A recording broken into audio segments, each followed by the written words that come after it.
Many Christians consider Easter to be the most important religious observance of the year. In anticipation of the event, eggs are dyed and decorated, family meals are planned, gift baskets are purchased, and bunnies are always a running theme of the activities. However, as appealing as the Easter holiday may be, it may surprise you to learn that it has a dark and even sinister past. What may be even more shocking is to hear that the Easter activities and even the holiday itself do not honor Jesus Christ. Instead, they are directly related to heathen fertility rites. In fact, Easter is a slap-in-the-face response to the day God actually commanded people to observe, Passover. To find out more, stay tuned.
Greetings from Quest for Truth, a program dedicated to declaring the truth about history, the future, and how they are both related to the Bible.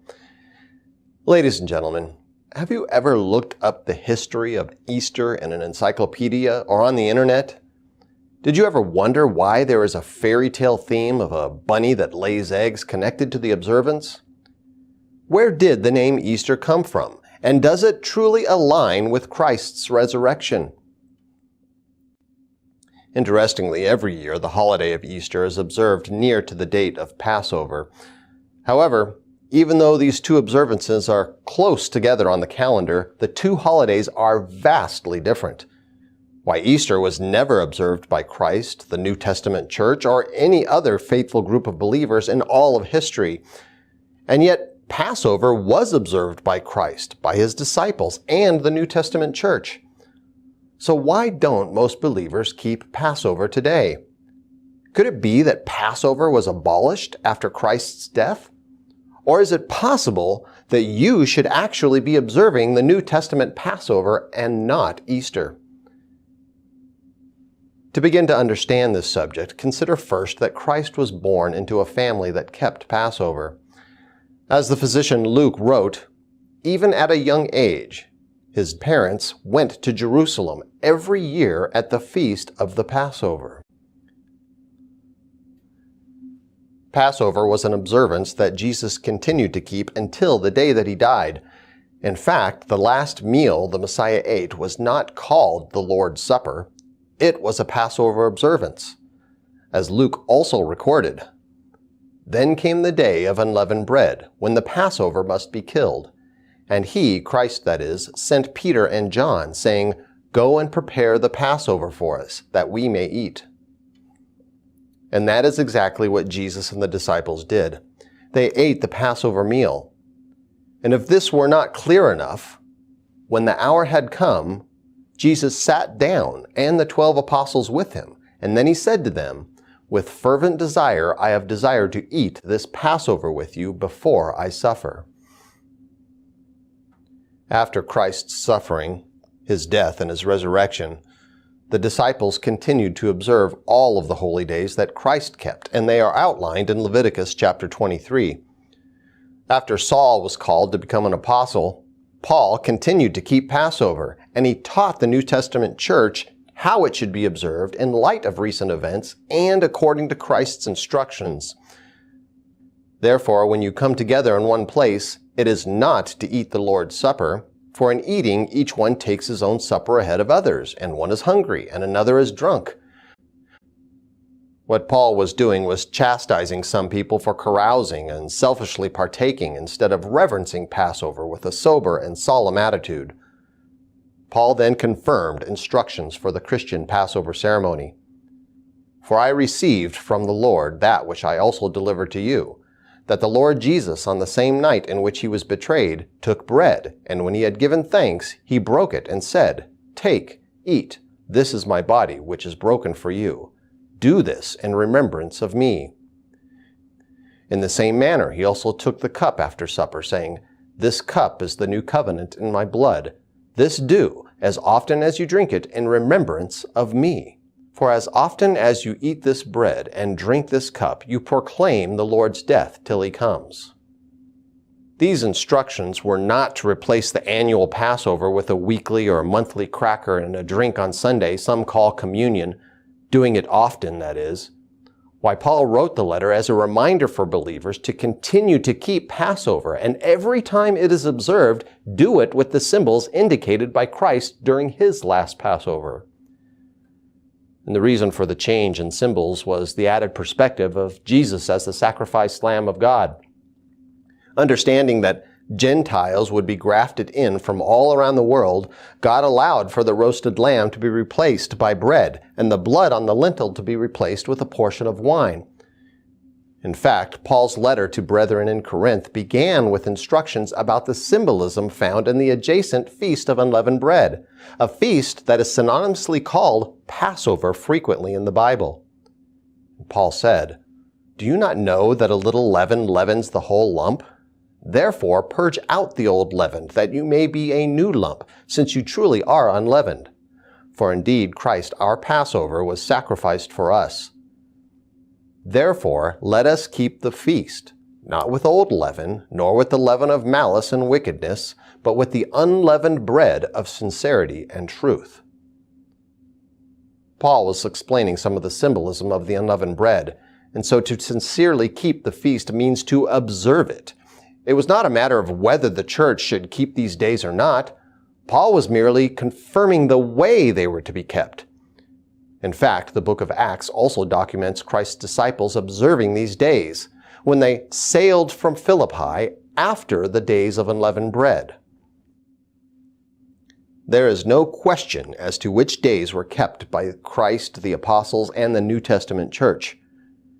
Why, historians throughout history admit that the first Christians continued to observe the Jewish festivals, though in a new spirit, as commemorations of events which those festivals had foreshadowed.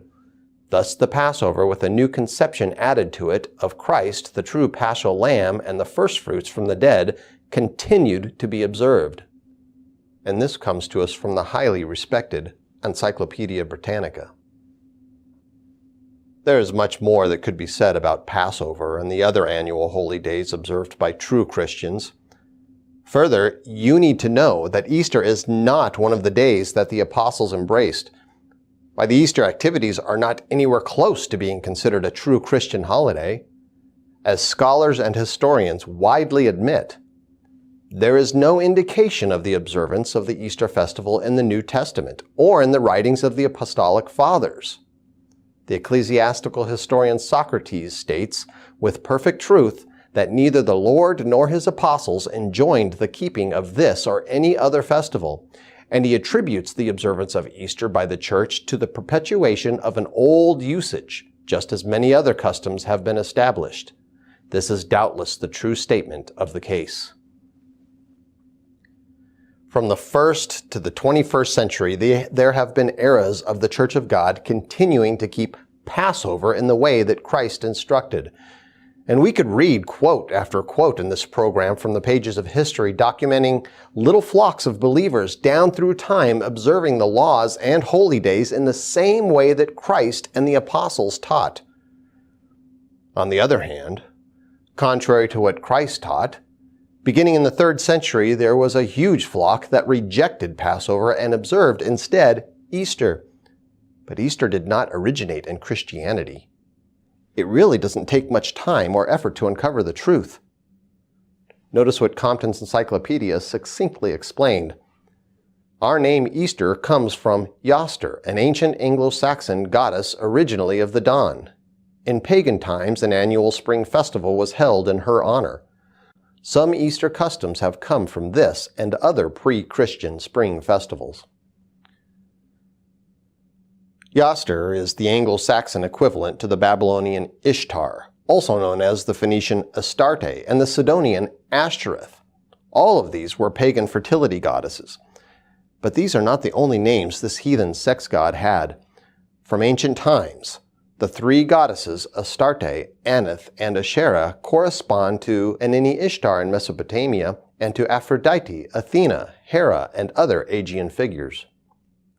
The authors of a pagan library confirm this festival is named after the Anglo-Saxon goddess Yoster or Easter, also known in Old German as Ostara. Her festival was celebrated at the spring equinox and became Easter, and that she was a goddess of fertility and was connected with hares and eggs. She may also be connected with the Greek Eos and the Roman Aurora, both dawn goddesses, and with the Babylonian Ishtar and the Phoenician Astarte, both love goddesses. Nils Ringdahl gives more detail to the licentious theme of Easter in his book about prostitution in world history. Ishtar, he wrote, is an exciting and dangerous deity, simultaneously goddess of love and war. She is the daughter of the moon god, related to the superior gods, and considered queen of heaven. Her main symbol is the planet Venus. She was venerated as both the morning and evening star. She was born anew as a maiden every morning, but became a whore every evening. The women in Ishtar's service helped the men who offered money to her temples with the sacred powers of their bodies. Ishtar calls herself protector of all prostitutes, including those who offered their bodies in doorways outside the temples or tempted the men in taverns.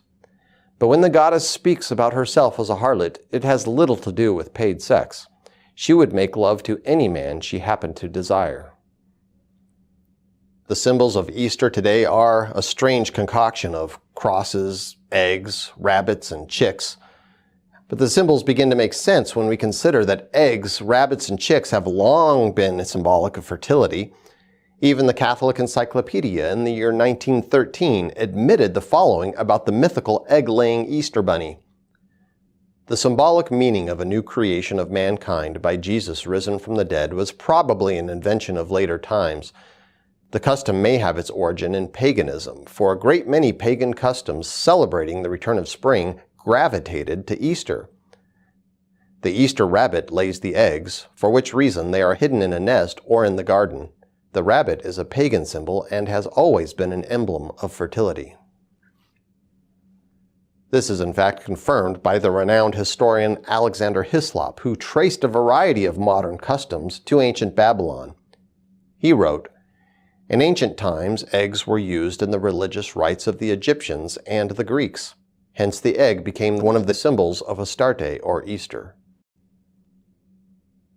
There is much more to know about the history of Easter versus Passover, and we've only begun to scratch the surface. All of the information we are providing can be found when you are dedicated to a quest for truth.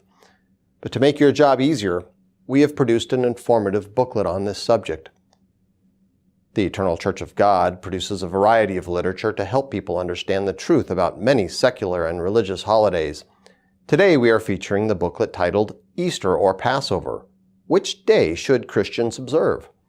This booklet discusses everything mentioned in this program and much, much more, including further documentation of the activities of the faithful New Testament Church, the history of Easter festivities, how it was adopted and adapted, and why Easter is condemned by God and Jesus Christ. All of the literature we produce is offered free as a service in the public interest. There will be no undesired follow-up. You may visit our website to read or request this booklet, or stay tuned, and at the end of this program, we will show you how to receive a free copy of Easter or Passover. So far, we have seen that Jesus Christ and the New Testament Church observed Passover and the days of unleavened bread. We have also read some of the history that Easter is not a Christian holiday and came from the worship of a variety of pagan goddesses that had several names depending on the region and the language of the pagans. A question that you might be wondering now is, how did this heathen fertility goddess become the focus of a holiday that claims to honor the resurrection of Christ? During the first 3 centuries after Christ's death, the observance of Passover dwindled in the wider Christian community, and if it were not for the zeal of a faithful few, it may have been lost. What happened was the result of false apostles, deceitful workers, transforming themselves into apostles of Christ, just as Paul had prophesied. The result was Passover being rejected by most, and it was replaced with a holiday that pagans had long observed in the spring. The Interpreter's Dictionary of the Bible explains, "The development of the church calendar was a remarkably slow process in Christianity, and equally striking is the fact that so little of the Jewish year originally found a place in the Christian celebrations.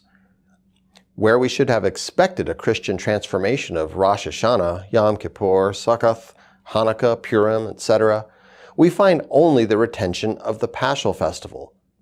This is due to the fact that the church year was largely the creation of the Gentile church, and the background of such notable days as Christmas, Epiphany, Ember, etc. is pagan, not Jewish." Understanding how Gentile holidays came to replace the original church celebrations is of great value in determining how we should worship God today. Well, there's much that could be said about this subject and its relation to Christmas, Lent, Halloween, and other days, but for time's sake, I'm only going to give you a brief explanation. The change from Passover to Easter did not occur because of divine revelation. It did not come from men who truly honored God. Why, new understanding has nothing to do with the change. In fact, the transformation did not come from a true Christian leader. Author Jesse Hurlbut described what was at first an obscure change that began during the 1st century. We name the last generation of the 1st century from 68 to 100 AD, the Age of Shadows, partly because the gloom of persecution was over the church, but more especially because of all periods in history, it is the one about which we know the least.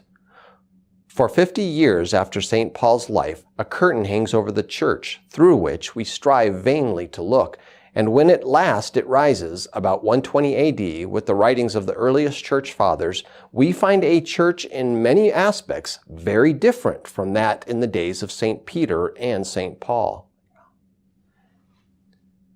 After 100 AD, a church calling itself Christian was very different than the one Christ had established. Now, some might call the church that Christ and the apostles built primitive, but it was far from being undeveloped. Why, Christ ensured that his church was well equipped in regards to what Christians need to understand and what they should practice. The changes that occurred did not come from men being led by the Spirit of God. Instead, the blasphemy came from apostate leaders who marketed their version of Christianity to various cultures that were being conquered by the Roman Empire. I notice what historians from the Reader's Digest Association described. By a stroke of tactical genius, the church, while intolerant of pagan beliefs, was able to harness the powerful emotions generated by pagan worship.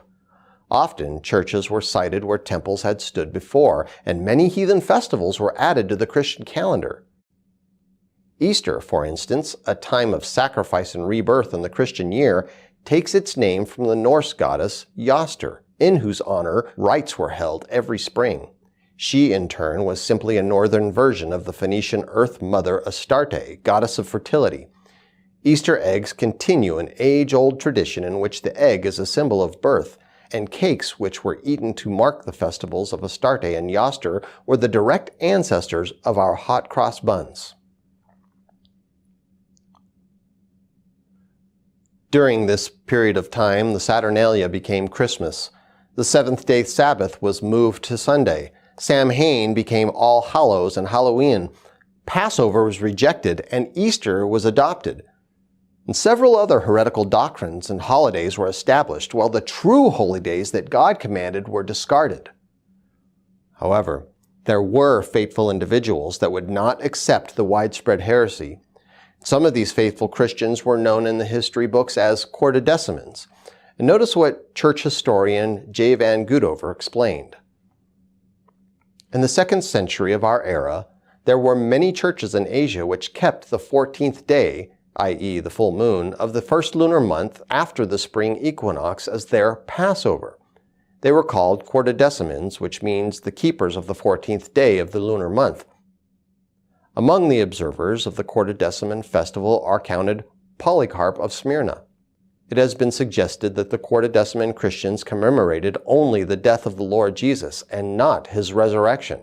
It is a homily for a Quartodeciman festival, their Passover. This Passover is not the same as Easter.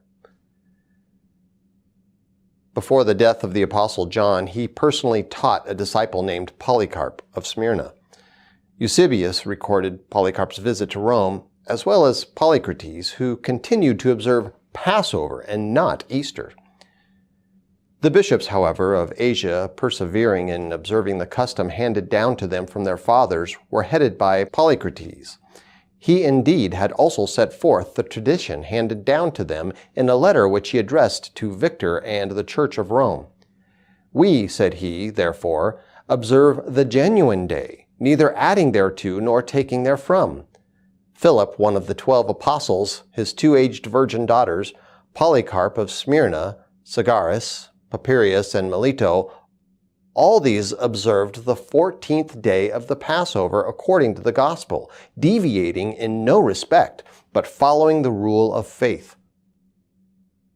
Moreover, I, Polycrates, who am least of all you, according to the tradition of my relatives, always observed the day when the people, i.e. Jews, threw away the leaven.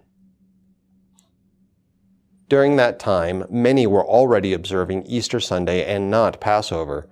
The church was divided, and the division was formally ruled upon by the Roman Emperor Constantine after the Council of Nicaea in 325 AD. Eventually, Constantine outlawed any religion except for Rome's version of Christianity that included the adaptation of many pagan holidays and traditions. Regarding the issue of Easter versus Passover, Constantine declared that Passover should be rejected and Easter would become an official state and church holiday. A declaration was sent to all the churches in the empire explaining the reasoning of his subject. Notice an excerpt from the now infamous letter. "We ought not, therefore, to have anything in common with the Jews. For it is truly shameful for us to hear them boast that without their direction we could not keep this feast. They do not possess the truth in this Easter question. A divine providence wills that this custom should be rectified and regulated in a uniform way." The decision was to universally adopt the observance of Easter and to reject Passover. And this forced true Christians to flee or go underground in order to avoid persecution. But it's important for us to recognize that there was no divine providence in the decision. Constantine was not used by God in this way, and other religious leaders under him who rejected Passover were not led by God or the teachings of Christ and the apostles.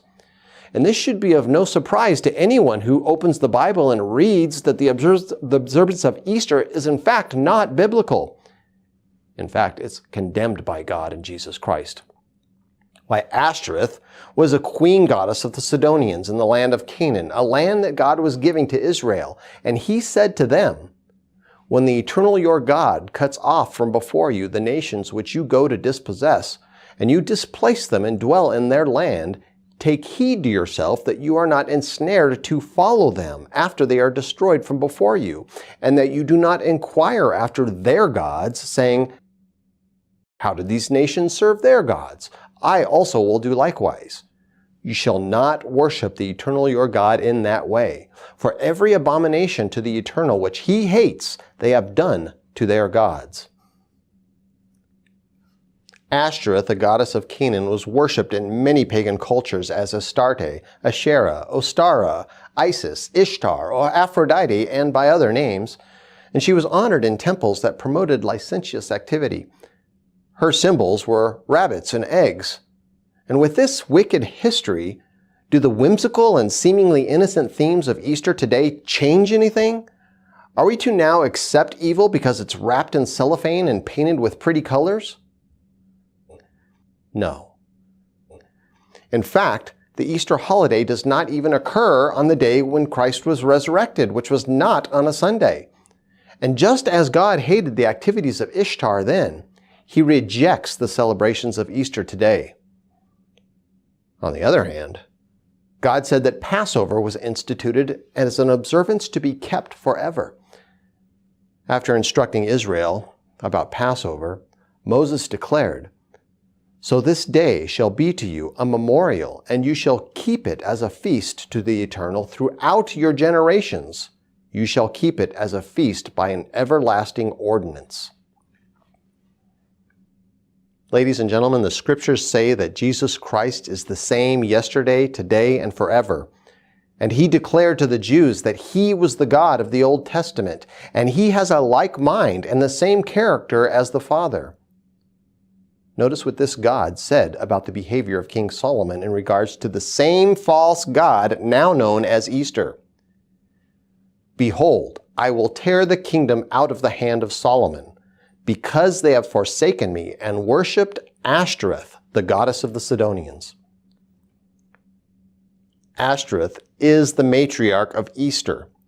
And like the ancient Israelites who fell away from the true worship of God, many today have lost their way regarding what they should observe. They accept most holidays and doctrines that are commandments established by men instead of the ones declared by God. What about you? What are you going to do? Sooner rather than later, you are going to have to make a choice. But you don't have to make that choice without understanding the truth about these issues. Right now, you can choose to be informed. And for this reason, Quest for Truth is offering a free booklet. The Eternal Church of God produces a variety of literature to help people understand the truth about many secular and religious topics. Today we are featuring the booklet, Easter or Passover, and it answers the question, which day should Christians observe? This booklet discusses everything mentioned in this program today and much, much more. We encourage you to read this material and prove it for yourself. Don't believe me. Prove all things. Hold fast to that which is good according to your Bible. In this booklet, you will learn from history and from the Bible that Easter is not Christian and how it was adopted by an apostate church and state. You will also learn about Passover, what it means, and why it's a holiday that faithful people of God have continued to observe unto this very day. All of the literature we produce is offered free as a service in the public interest. There will be no undesired follow-up. You may visit our website to read or request this booklet, or stay tuned, and in just a few moments, we will show you how to receive a free copy of Easter or Passover. Until next time, this is Terry Moore encouraging all of you to continue your quest for truth.